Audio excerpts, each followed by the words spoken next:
Et voilà la première carte de la journée pour cette nouvelle vidéo de la pêche à la patte, la méthode chinoise. Allez, je vous la remets à l'eau et je vous explique comment ça marche. Ok, donc là vous avez pu voir un premier combat avec cette technique chinoise, on va dire.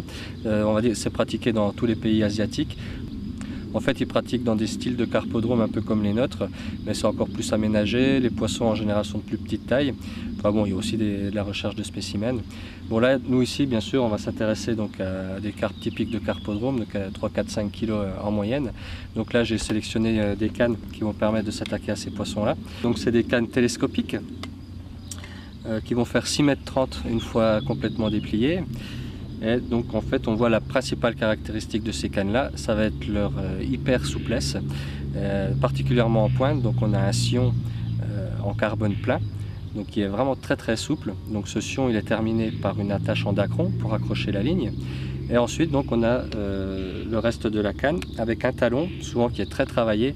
Donc, voilà, c'est vraiment des petits bijoux quoi, hein. C'est des cannes qui sont vraiment superbes. Donc une autre des caractéristiques qu'on peut voir, c'est que le talon est très fin, hein. On a vraiment un carbone, en général un carbone de moyen module qui est très fin. Donc c'est vraiment des cannes superbes, vraiment très agréables à pêcher et donc très souples pour combattre les carpes. Le deuxième élément important pour cette pêche à la patte, ça va être le flotteur. Donc là on a un petit assortiment de flotteurs donc spécifiques pour pêcher à la patte. Donc on voit que ce sont des flotteurs assez longs avec une longue antenne qui va permettre de suivre l'activité sur le coup et la dissolution de la boulette de patte. Donc je ne vais pas trop revenir sur les flotteurs proprement dit, en tout cas sur leur montage, parce que je l'ai explicité clairement dans une autre vidéo sur la pêche à la patte. Donc concernant le montage, comme je disais, je ne reviens pas sur le flotteur, j'en ai bien parlé dans une autre vidéo.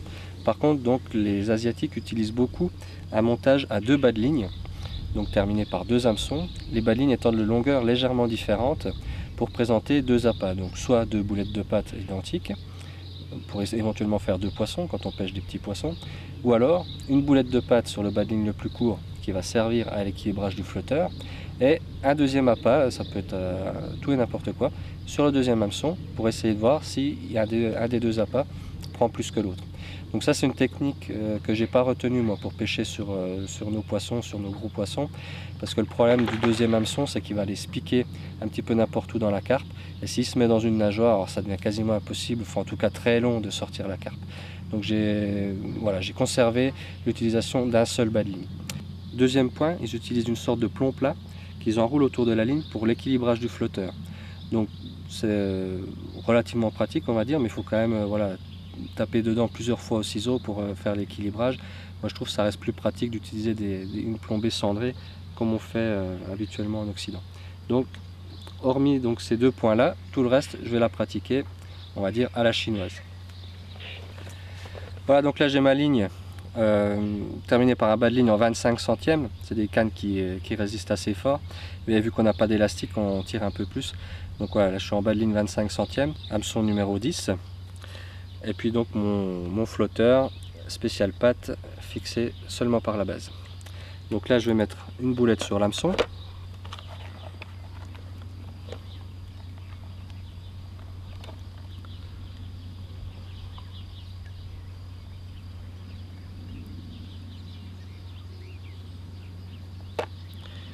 Voilà. Et je vais la déposer sur le cou.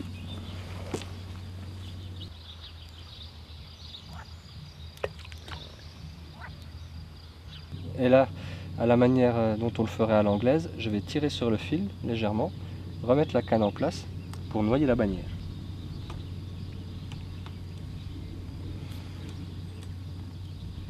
Et là, plus qu'à attendre la touche.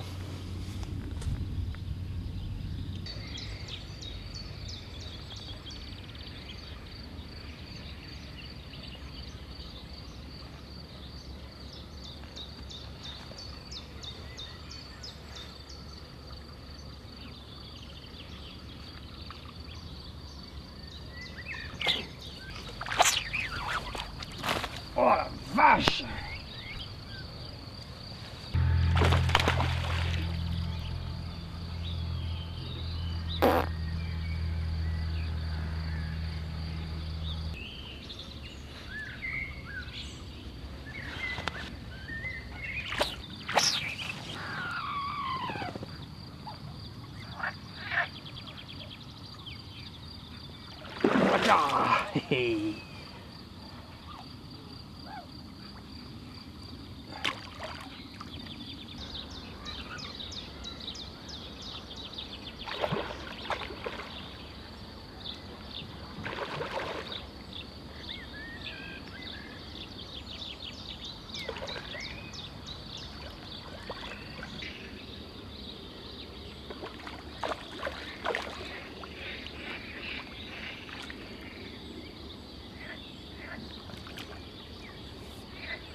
Ah, allez, voilà une jolie petite miroir qui m'a fait un beau combat, elle a des belles couleurs.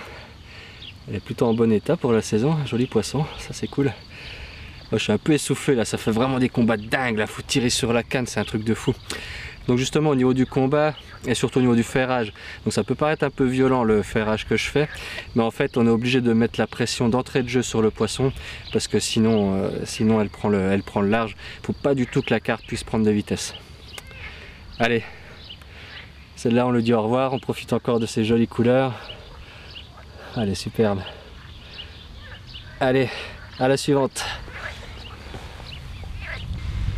Bon ben voilà, ça grondait depuis un petit moment, hein. On est dans une super année côté météo. Voilà, je me suis ramassé un bon petit orage. Je vais remettre une boulette et puis on va voir si j'arrive à en prendre encore une ou deux.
Allez, voilà encore une petite commune.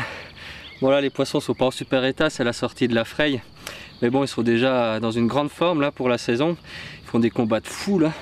Je me suis bien éclaté cet après-midi, je suis un peu mort là. Là le gars qui me dit que la pêche c'est pas du sport, je vais l'amener là-dessus et on va voir ce qu'il en pense, hein. Allez, celle-là je la dédie à Cédric. Cédric, merci pour l'inspiration et la découverte de la technique. On la remet à l'eau et on se dit à la prochaine.